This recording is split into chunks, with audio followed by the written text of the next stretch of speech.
અમરેલીના જાફરાબાદના દરિયામાં છેલ્લા 2 દિવસથી એક માછીમાર ગુમ થયા છે।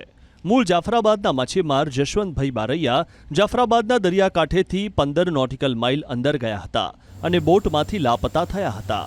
આ યુવાનની 2 દિવસથી કોઈ ભાળ નથી મળી, જેના કારણે પરિવાર ચિંતાતુર બન્યો છે। જો કે હવે તેઓને માત્ર ભગવાન પર જ આશા છે। આ ઘટનાથી સર્વ સમાજે સાથે મળીને લાપતા માછીમાર યુવાનની શોધખોળ શરૂ કરી છે।